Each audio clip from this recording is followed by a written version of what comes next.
Bonjour à tous, c'est Séverine, bienvenue sur Trouver la paix et la joie. J'espère que vous allez bien. Si vous êtes un peu déprimé, découragé, accablé par les soucis, en ce moment, je vous recommande vivement d'écouter mon podcast de lundi, En route vers le paradis. C'est un podcast court, mais qui va vraiment vous faire beaucoup de bien.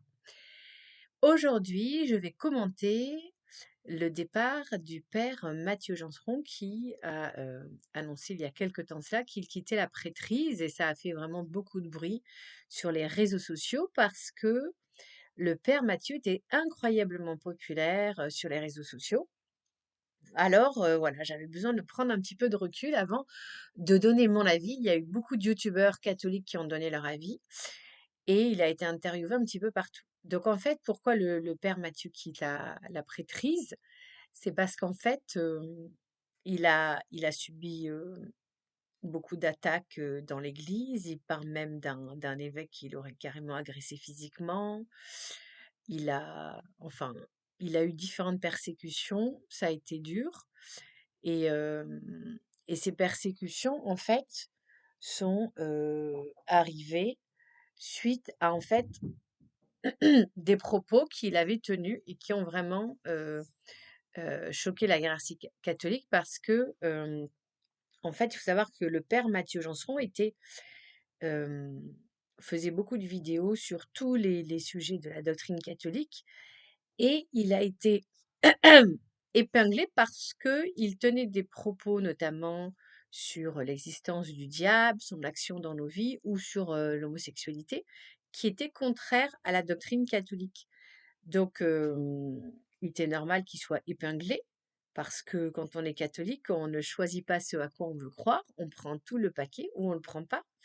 Et s'il y a des points qui nous posent problème, eh bien, on essaye déjà d'étudier, de comprendre pourquoi il y a ces interdits, pourquoi il y a ces dogmes, et puis on demande à l'Esprit Saint de nous aider. Et on peut se faire accompagner aussi par un directeur spirituel. Or, lui, le père Mathieu, il est prêtre catholique, donc il doit adhérer absolument à toute la doctrine catholique. Et ce n'est pas ce qu'il faisait par rapport à l'homosexualité, puisqu'il considérait que l'homosexualité n'était pas un péché, alors que la parole de Dieu le dit à de très nombreuses reprises. L'homosexualité, les relations homosexuelles sont considérées comme un péché. Alors évidemment, ça ne veut pas dire qu'il faut stigmatiser les personnes homosexuelles. Là, le pape François a été très clair, il faut les accueillir avec charité, mais aussi vérité. Quand les personnes sont chrétiennes, eh bien, il faut dire les choses telles qu'elles sont, mais il ne faut pas cacher la vérité sous prétexte de coller à une modernité. L'autre point aussi qui posait problème, c'était évidemment par rapport à l'existence du diable, qu'il remettait en cause. Et là aussi, voilà, on sait qu'il y a de nombreux versets qui parlent du diable, qui parlent de l'enfer. Donc, ça fait partie de la doctrine catholique, on ne discute pas. Et remettre en cause des vérités qui existent depuis toujours, ce n'est pas acceptable dans l'Église catholique. Donc finalement, de ce point de vue-là, c'est peut-être mieux que le père Mathieu quitte la prêtrise parce que effectivement, il ne remplit pas de ce point de vue-là son rôle de prêtre. Par contre, ce qui est dommage, c'est que là, je parlais de ce qui n'allait pas chez le père Mathieu, mais il y a beaucoup de belles choses chez cet homme. C'est quelqu'un qui a un profond amour du genre humain et il s'intéresse à tout le monde, il s'intéresse vraiment aux plus fragiles. Il essaye d'accueillir tout le monde, donc ça, c'est formidable. Il y a vraiment voilà, une charité profonde chez lui, une humanité, un altruisme qui, là, pour le coup, colle tout à fait avec la mission de prêtre. Et donc, en cela, c'est une perte pour notre Église. Alors, on peut dire que le père Mathieu, quelque part, a été victime d'un combat spirituel qui, qui peut concerner beaucoup de personnes, d'ailleurs, pas uniquement les prêtres, mais aussi les laïcs, de se dire, et finalement, si on essayait d'être moderne dans l'Église catholique, si on essayait de coller à l'esprit du temps, eh bien, il faut savoir que l'Église catholique n'a pas à être moderne, puisqu'elle suit les commandements, elle suit la parole de Dieu, et la parole de Dieu, elle est intemporelle, c'est-à-dire que elle était vraie il y a 2000 ans, et elle est vraie maintenant, et elle sera vraie également dans 2000 ans. Voilà, ayons un petit peu de modestie, d'humilité, d'obéissance à la parole de Dieu. C'est ça aussi être chrétien. Par contre, là où il a eu raison, c'est de dénoncer vraiment les persécutions, parce que Saint Paul le dit très bien, la correction doit être fraternelle.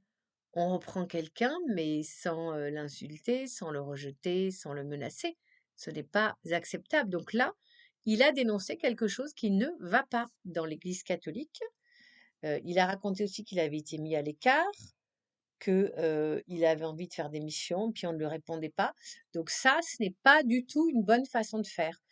Et il a dénoncé quelque chose qui est vrai. Il y a beaucoup de persécutions au sein même de notre Église. L'Église est certes attaquée par des ennemis extérieurs, mais il y a des personnes à l'intérieur de l'Église catholique qui ne se comportent pas bien. Et moi-même, vous voyez, j'en ai été victime puisque je suis de retour depuis presque 3 ans dans l'Église catholique. Et moi-même, j'ai été victime de persécutions. Mais la différence avec le Père Mathieu, c'est que moi, j'ai décidé de rester sur le navire. Je ne veux pas quitter le navire. Il tangue, il y a des tempêtes, mais je reste. Je reste parce que voilà, je suis soutenue par la Sainte Trinité, je suis soutenue par la prière du chapelet. Alors voilà, nous allons prier, je vous propose ensemble, un Notre Père et un Je vous salue Marie pour tous les prêtres qui sont en difficulté et puis pour toutes les personnes qui subissent des brimades, des vexations au sein de l'Église catholique pour que cela cesse et que le Seigneur les renforce et éclaire les persécuteurs. Au nom du Père, du Fils et du Saint-Esprit. Amen. Notre Père qui es aux cieux, que ton nom soit sanctifié, que ton règne vienne, que ta volonté soit faite sur la terre comme au ciel. Donne-nous aujourd'hui notre pain de ce jour. Pardonne-nous nos offenses comme nous pardonnons à ceux qui nous ont offensés, et ne nous laisse pas entrer en tentation, mais délivre-nous du mal. Amen. Je vous salue Marie, pleine de grâce, le Seigneur est avec vous. Vous êtes bénie entre toutes les femmes, et Jésus, le fruit de vos entrailles, est béni. Sainte Marie, Mère de Dieu, priez pour nous pauvres pécheurs, maintenant et à l'heure de notre mort. Amen. Merci frères et sœurs de m'avoir écouté. On se retrouve vendredi pour prier ensemble le chapelet de la miséricorde divine. Et si vraiment ce podcast vous a plu, pensez à liker, à partager pour faire connaître la vérité et l'amour de Dieu. À vendredi!